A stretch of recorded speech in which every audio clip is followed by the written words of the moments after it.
Buenos días, hermanos, ¿cómo están? Hoy iniciamos el curso de apologética tal y como habíamos acordado. Algunas personas estaban interesadas, algunas se conectarán en vivo, otros verán el video posteriormente. Lo importante es la interacción. Hoy vamos a hacer una introducción acerca de la palabra apologética.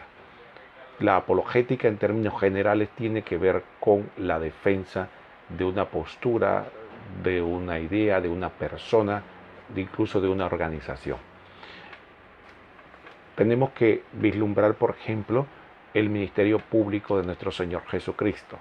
Cuando Él empieza su vida pública, encontraremos en varias ocasiones que Él tiene que llevar adelante debates, discusiones, aclaraciones con el cuerpo de personas que se limitaban fundamentalmente a los fariseos, saduceos y a la casta sacerdotal que se le oponían. Eso llevó a que él tuviera que ejercer la apologética. ¿En qué sentido? Explicar, aclarar y responder las dudas que podían surgir con respecto a sus enseñanzas y doctrinas. Después, cuando empieza la nueva comunidad cristiana, y de igual forma tienen que justificar, solamente tenemos que ver el texto de Hechos de los Apóstoles capítulo 2, el primer discurso de San Pedro después de Pentecostés. Es un discurso donde busca no solo la conversión, sino la justificación, la aclaración, la explicación con los textos bíblicos del acontecimiento de la pasión, muerte y resurrección de nuestro Señor Jesucristo. Y así a lo largo del Nuevo Testamento veremos en diversas ocasiones cómo ya después los apóstoles, incluyendo a San Pablo, entran en aclaraciones y debates sobre la doctrina católica, a tal punto que en Primera de Pedro 3:15 sabemos ya la famosa texto donde San Pedro nos habla de que tenemos que dar respuesta a todo aquel que nos pida razón de nuestra esperanza. De esto no hay la menor duda. Tanto es así que los padres de la Iglesia nos dan constancia de los diversos debates que tuvieron que realizar por las dudas, preguntas y algunas de ellas maliciosas que surgen de los hebreos, que surgen de los filósofos griegos y de los filósofos latinos o romanos. Uno de los signos más básicos de este tema de la apologética lo tenemos, y a la vez más antiguo, lo tenemos en San Justino Mártir, que dicho sea paso es un laico o era un laico y escribe una apologética. Por eso es conocido como uno de los primeros apologistas católicos. De ahí tenemos en la historia, a lo largo sobre todo de los primeros padres, se va a dar ese fenómeno de defensa de la doctrina católica. De otro aspecto importante de la apologética está no solo el hecho de la defensa de la doctrina per se, también se convierte la apologética en una parte de la teología, porque también constituye cada vez que se da un desarrollo teológico, un desarrollo doctrinal, siempre surgen preguntas, dudas que puede hacer el mismo que desarrolla la doctrina para aclarar, para fundamentar su postura. También pueden surgir de otros que no están de acuerdo y van a presentar sus posturas. La defensa de las posturas teológicas también es un tipo de apologética. Hay otro aspecto interesante que podríamos destacar. El santo de la amabilidad, San Francisco de Sales, conocido como el santo más amable y también como el que más propugnó por la amabilidad y la dulzura con el prójimo, también era apologista. Esa faceta a veces no la conocemos, generalmente conocemos la introducción a la vida devota de San Francisco de Sales, o la Filotea, que es su obra posiblemente más popular. Sin embargo, San Francisco de Sales, el santo de la amabilidad, también fue un apologista. Y ahí podríamos mencionar otros casos, pero San Roberto Belarmino también fue un gran apologista, Pero lo importante para nosotros es ver que la apologética fue parte importante de la historia de la Iglesia y que no es algo que surge ahora necesariamente con los nuevos movimientos religiosos, sino que siempre fue parte de la Iglesia. Otro aspecto importante de la apologética es definir el alcance. Definir el alcance. ¿Por qué? Porque tenemos tres aspectos o áreas grandes de la apologética. La primera área es la del teísmo, que es la del diálogo con los que no creen, ya sean ateos, que niegan absolutamente la existencia de Dios, o agnósticos, que niegan la capacidad del hombre para descubrir si existe o no existe un Dios. El agnóstico es el que niega esa capacidad del hombre de poder saber si Dios existe y si existe, saber cómo es. Por lo tanto, el teísmo viene a hacer apologética de la realidad de la existencia de un Dios. Después viene, dentro del mundo de las religiones, viene la apologética del cristianismo, que es desde el concierto de las religiones que hay, los diversos caminos que el hombre ha hecho para llegar a la divinidad, cuál es la verdadera. A partir de ahí existe la apologética del cristianismo, que enseña que la única religión revelada es la religión hebrea, que viene de los hebreos, y que la plenitud de esa religión es el cristianismo. Por lo tanto, todos los demás caminos, todas las demás religiones son caminos que el hombre hace hacia Dios. Sin embargo, la religión revelada, que viene del judaísmo y su plenitud, el cristianismo, es el camino que Dios hizo hacia el hombre. Por lo tanto, es una religión revelada. El otro aspecto de la importante de la apologética es entonces desde el concierto, desde el mundo cristiano, cuál es la enseñanza correcta, cuál es la verdadera doctrina, cuál es la verdadera iglesia. Esa es la apologética dentro del cristianismo, que es la más conocida. Ahora, para nosotros es claro hablar y muy claro ver de que en el pasado, antes del Vaticano II, en los seminarios se enseñaba la apologética. Después del Vaticano II, como fue un concilio llamado ecuménico, dejan de enseñar e impartir la apologética en los seminarios, cosa que trajo como fruto lo que ya sabemos, sobre todo en América Latina, el gran éxodo de católicos hacia grupos no católicos.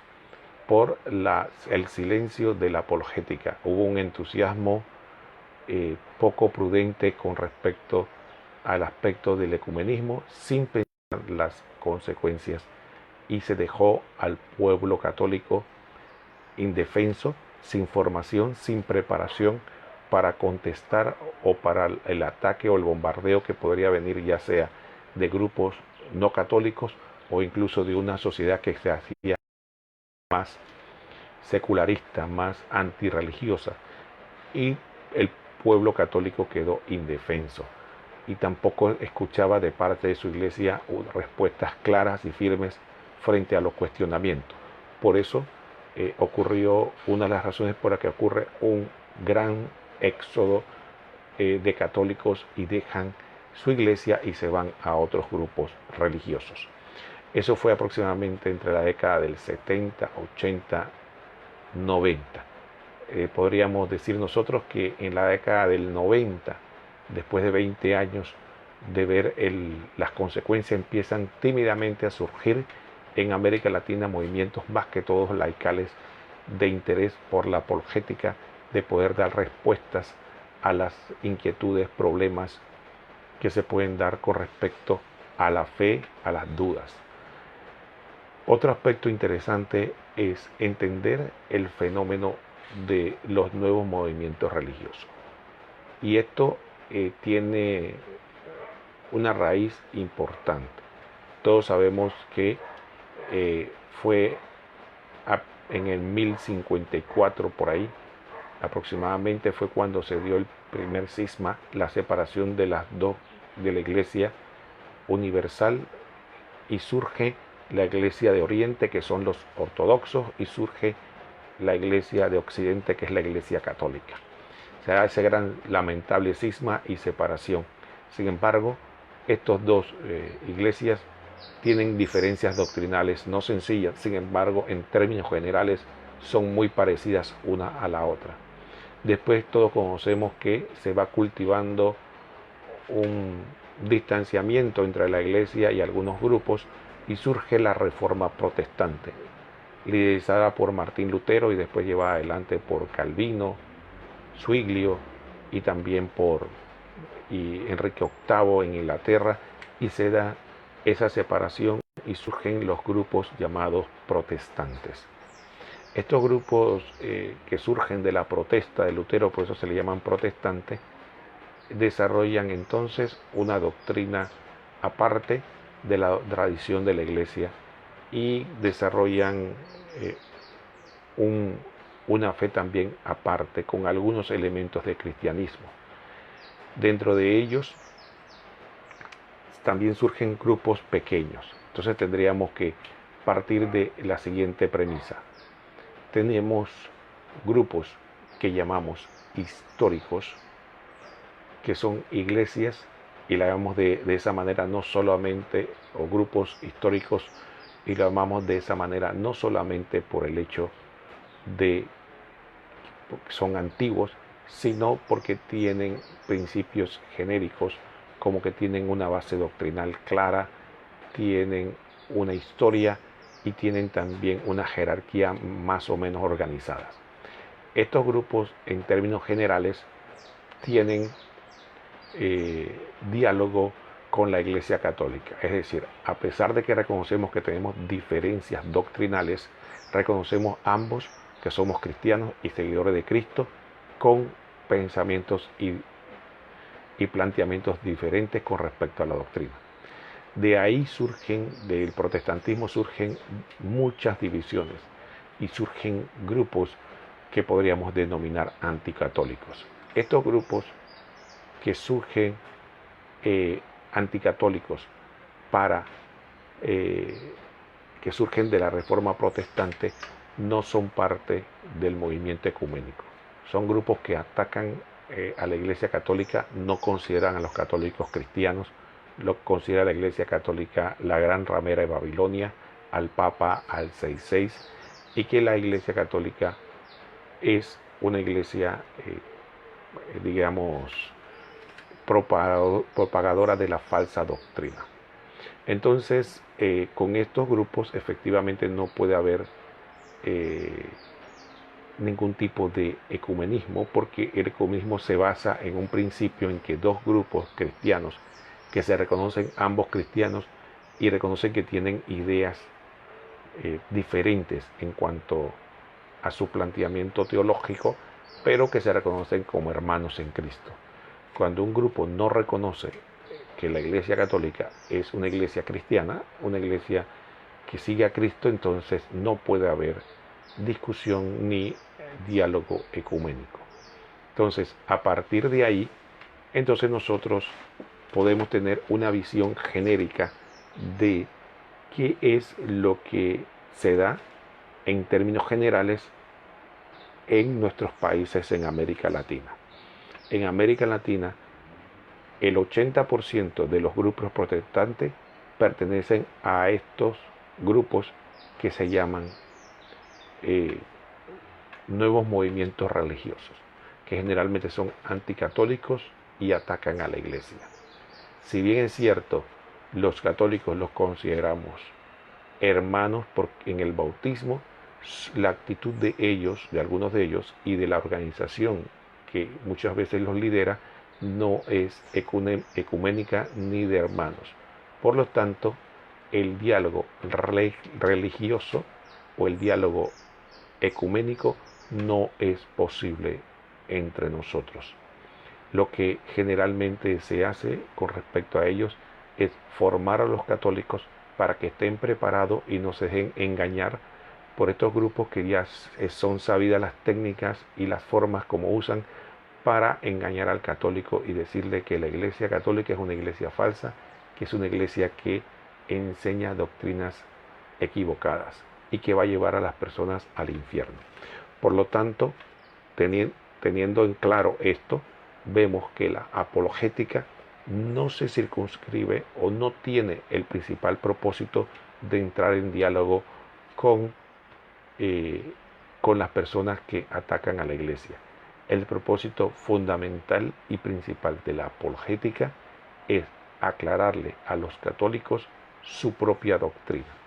¿De qué le sirve a un hombre o a una familia enseñarle a todos los niños del barrio si a sus propios hijos quedan ignorantes? De igual manera, ¿de qué le sirve a un apologista católico discutir con todas las personas que atacan a la iglesia si las personas católicas, sus hermanos, no han conocido la doctrina, no han conocido las dudas, no han conocido las respuestas a sus dudas? Así que el primer ámbito de acción siempre será ayudar a los católicos a conocer su fe y, por qué no, conocer las objeciones que se presentan con respecto a su fe para poder entender y darle respuesta.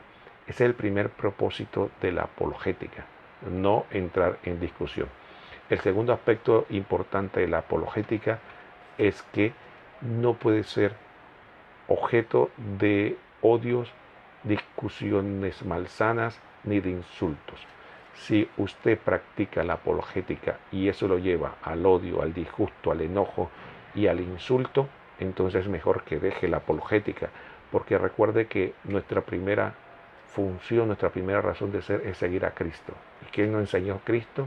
A amar al prójimo como a uno mismo.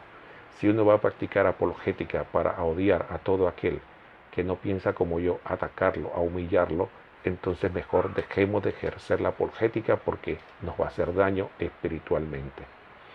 Entonces la apologética siempre tiene que ser la capacidad de poder explicarle a católico y, si desea, a un no católico la doctrina, pero siempre recordando que el prójimo es aquel a quien Cristo me mandó amar. Quien el católico que se precie ser católico no contesta insulto por insulto, que no contesta ataque por ataque, que, como San Pablo nos enseñó, no se vence el mal a base de mal, sino que el mal se vence a base de bien. Por lo tanto, importante no dejarnos llevar por lo que ocurre hoy día en algunas redes sociales en las que se hace apologética supuestamente humillando, burlándose. Si alguien se burla de la Iglesia Católica, nosotros no tenemos derecho a burlarnos de los otros grupos. Si alguien insulta a la Virgen, no la vamos a defender insultando al que la insultó. Si alguien se burla de nuestra doctrina, de nuestra fe, de lo que consideramos sagrado, no vamos a servir a Cristo humillando al que nos humilla, burlándonos del que se burla. Al mal se le responde con bien, a la mentira se le contesta con verdad, al pasionismo, al enojo se le contesta con serenidad. Por lo tanto, el primer paso de un buen apologista siempre tiene que ser el saber que aquel con el que está dialogando, sea católico o no sea católico, es mi prójimo y que yo tengo que amarle porque Cristo me mandó incluso amar a los enemigos. Entonces no podemos jamás tener la concepción del apologista, aquel que insulta, que burla, que se humilla, que hace al otro sentir ignorante. El que va a practicar apologética de esa manera, mejor que deje de hacerlo, porque lo está llevando por caminos equivocados. Entonces, estábamos en resumen diciendo que la apologética fue practicada, por ejemplo, por el santo de la amabilidad, que puede ser un modelo para nosotros, San Francisco de Sales. También tenemos un ejemplo y les pongo como tarea Primera de Pedro 3.15. Primera de Pedro 3.15 generalmente leemos solo la parte que dice que hay que dar respuesta a todo el que nos pida razón de nuestra esperanza, pero no leemos muchas veces lo que dice más abajo, que dice que hay que hacerlo con dulzura y con amor, y que hay que hacerlo también viviendo un testimonio de fe, para todos aquellos, para que todos aquellos que quieran o puedan conocer nuestro testimonio se avergüencen de lo que dicen de nosotros. Entonces el apologista no es aquel ingenioso que procura humillar al otro. El apologista es aquel que tiene la capacidad de poder dar la verdad, que sabe que si lo humillan, lo están humillando por Cristo. Y dice la palabra: dichosos ustedes cuando los insulten y digan toda clase de mentira, y los persigan y digan toda clase de mentira contra ustedes. Alégrense, porque grande es su premio en el cielo. Por lo tanto, el apologista de alguna manera tiene que vivir esa experiencia de persecución, de esa experiencia de incomprensión, pero no la va a poder vivir si no trata al otro con amor. No, recordemos, hace poco estuvimos el domingo, ayer viviendo el domingo de la Divina Misericordia. ¿Y qué era la misericordia? Tratar al prójimo con misericordia. Finalmente quiero decir algo. Yo aquí en los comentarios quiero dejarles, para los que están interesados, tarea.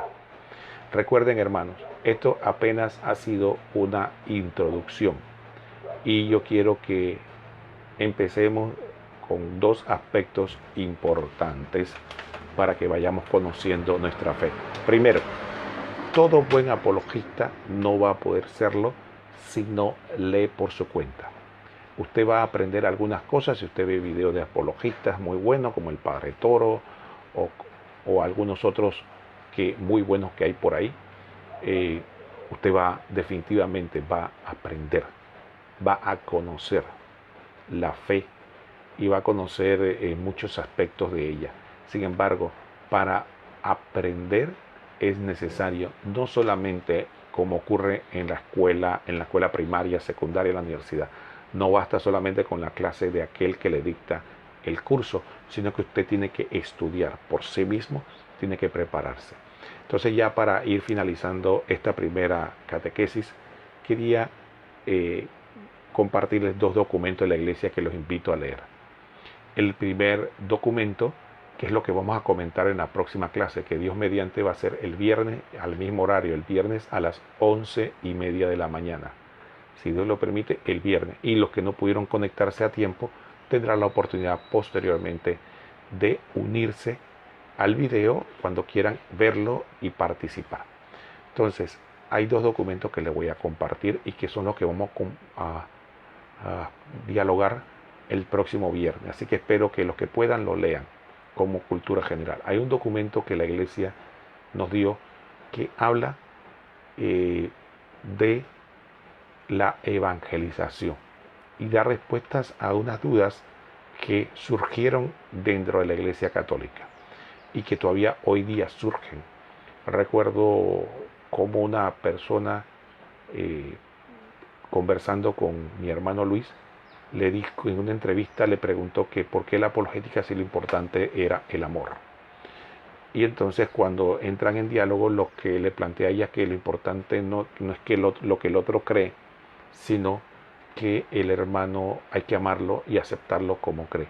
Y que toda forma de evangelización o explicarle o tratarlo de convencerlo de mi fe era una forma de intolerancia, una falta de irrespeto al criterio del otro, que no respetaba el amor.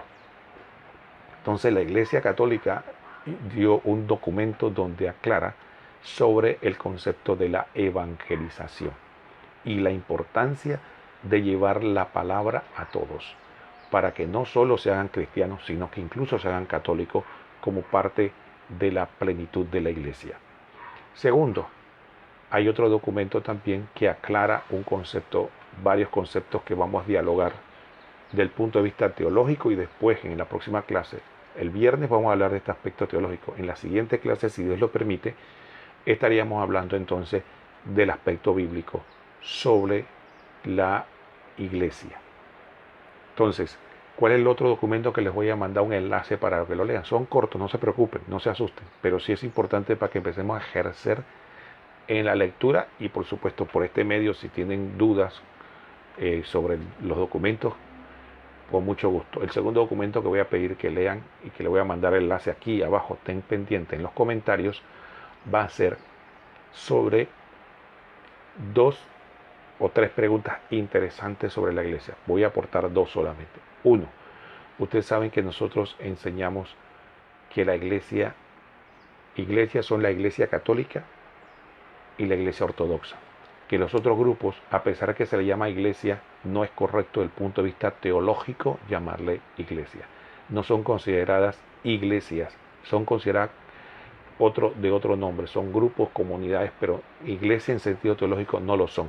Así que todos esos grupos que surgieron después de la Reforma no se les puede llamar iglesia en sentido propio. Eso fue aclarado por la Congregación para la Doctrina de la Fe. El segundo aspecto también importante es que las iglesias, es importante, también está en el hecho de que ¿por qué en el catecismo de la Iglesia Católica no se dice que la Iglesia Católica es la iglesia fundada por Cristo? Sino que dice que subsiste la iglesia fundada por Cristo. También ahí aclara ese tema que vamos a comentarlo también en la próxima formación el viernes a las 11:30. No olviden, viernes a las 11:30 aquí en vivo. Los que no pueden estar pueden verlo después. También vamos a comentar acerca de la otra pregunta interesante que responde la iglesia sobre la iglesia con respecto a si fuera de la iglesia hay salvación. ¿A qué se refiere eso de que fuera de la iglesia católica no hay salvación? Entonces todo eso está en estos documentos que les acabo de decir. Dios mediante les voy a enviar los enlaces que están documentos oficiales, lo van a encontrar en el Vaticano, donde van a poder ahí directamente leerlos. Si desean descargarlo, también los descargan para que los leas. Como dije, son documentos cortos, donde la Congregación para la Doctrina de la Fe contesta sobre las preguntas sobre la evangelización que acabamos de hablar y contesta también con respecto a el tema de la iglesia. Vamos a comentarlo el próximo viernes. Así que gracias por estar con nosotros. Le agradecemos a todos los hermanos que se unieron. Les invitamos a que el próximo viernes a las 11:30, si Dios nos lo permite y nos da vida, volver a encontrarnos aquí en otro aspecto, continuando con este curso de apologética. Estuvo con ustedes Roquel Cárdenas. Que el Señor los bendiga a todos.